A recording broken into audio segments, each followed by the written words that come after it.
നമ്മൾ ആൻജിയോപ്ലാസ്റ്റി ചെയ്യുന്ന സമയത്ത് ആദ്യം രക്തക്കുഴലിനുള്ളിൽ ഈ ബ്ലോക്ക് വന്ന ഭാഗം ഒരു ബലൂൺ ഇൻഫ്ലേഷനിലൂടെ വികസിപ്പിക്കുന്നു. ഇങ്ങനെ വികസിപ്പിക്കുമ്പോൾ ഈ ബ്ലോക്കിനെ എന്ത് ചെയ്യുന്നു, ബ്ലോക്കിനെ വശങ്ങളിലേക്ക് തള്ളി മാറ്റുന്നു. നമ്മൾ ഇങ്ങനെ മാത്രമേ ചെയ്യുന്നുള്ളൂ എങ്കിൽ ഈ ബ്ലോക്ക് വീണ്ടും വരാനും പഴയ പോലെ രക്തയോട്ടത്തിൽ തടസ്സങ്ങൾ സൃഷ്ടിക്കാനും സാധ്യതയുണ്ട്. ഇത് ഒഴിവാക്കാൻ വേണ്ടിയാണ് നമ്മൾ ഇങ്ങനെ വികസിപ്പിച്ചതിന് ശേഷം ഒരു മെറ്റൽ സ്റ്റെൻഡ് അവിടെ ഇട്ട് കൊടുക്കുന്നത്. ഇങ്ങനെ മെറ്റൽ സ്റ്റെൻഡ് ഇടുകയാണെങ്കിൽ ഈ ബ്ലോക്ക് വീണ്ടും വരാതെ രക്തയോട്ടം തുടർന്ന് കൊണ്ടേയിരിക്കും. ഇങ്ങനെ നമ്മൾ സ്റ്റെൻഡ് ഇട്ട് കഴിഞ്ഞാൽ പിന്നീട് അവിടെ എന്താണ് സംഭവിക്കുക? സ്റ്റെൻഡ് എന്ന് പറയുന്നത് ഒരു ഫോറിൻ മെറ്റീരിയലാണ്.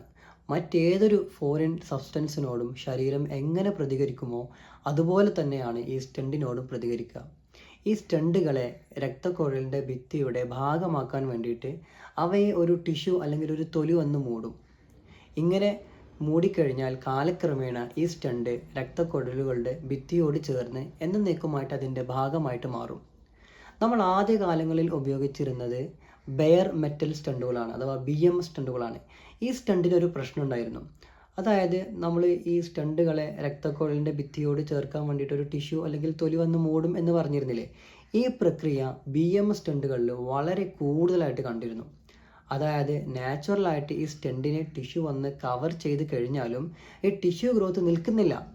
അത് വീണ്ടും വളർന്ന് സ്റ്റെൻഡിനുള്ളിലേക്ക് വ്യാപിച്ച് പിന്നീട് അത് രക്തയോട്ടത്തിന് തടസ്സം സൃഷ്ടിക്കുന്ന രീതിയിൽ ഒരു ബ്ലോക്കായിട്ട് റീസ്റ്റിനോസിസ് ആയിട്ട് മാറുമായിരുന്നു.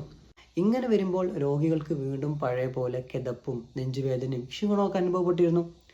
ഇതിനൊരു പരിഹാരമായിട്ടാണ് ഡ്രഗ് എലൂട്ടിംഗ് സ്റ്റെൻഡുകൾ അഥവാ DES സ്റ്റെൻഡുകൾ വന്നത്.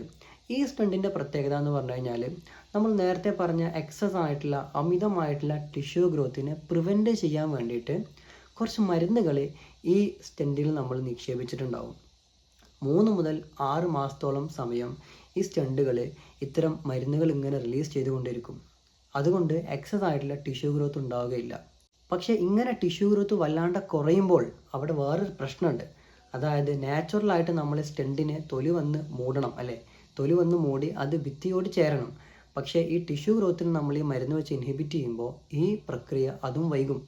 അങ്ങനെ സംഭവിക്കുമ്പോൾ തൊലി വന്ന് മൂടാതെ ഭിത്തിയോട് ചേരാതെ പുറത്ത് എക്സ്പോസ്ഡ് ആയിട്ട് ഈ സ്റ്റെൻഡ് ദീർഘകാലം രക്തക്കുഴലിൽ ഇങ്ങനെ നിൽക്കും. അപ്പോൾ അവിടെയുള്ള റിസ്ക് എന്ന് പറഞ്ഞു കഴിഞ്ഞാൽ ഒഴുകുന്ന ബ്ലഡ് നേരിട്ട് ഈ സ്റ്റെൻഡുമായിട്ട് ദീർഘകാലം കോൺടാക്റ്റിൽ വരും. അങ്ങനെ സംഭവിച്ചു കഴിഞ്ഞാൽ ഈ സ്റ്റെൻഡിനകത്ത് ബ്ലഡ് ക്ലോട്ട് ചെയ്യാനുള്ള സാധ്യതകളുണ്ട്. ഇങ്ങനെ ക്ലോട്ട് ചെയ്യുകയാണെങ്കിൽ അതിനെയാണ് നമ്മൾ സ്റ്റെൻഡ് ത്രോംബോസിസ് എന്ന് പറയുന്നത്. സ്റ്റെൻഡിനകത്ത് രക്തം കട്ട പിടിക്കുന്നതിനെയാണ് സ്റ്റെൻഡ് ത്രോംബോസിസ് എന്ന് പറയുന്നത്. നേരത്തെ പറഞ്ഞ പേഷ്യൻറ്റിൽ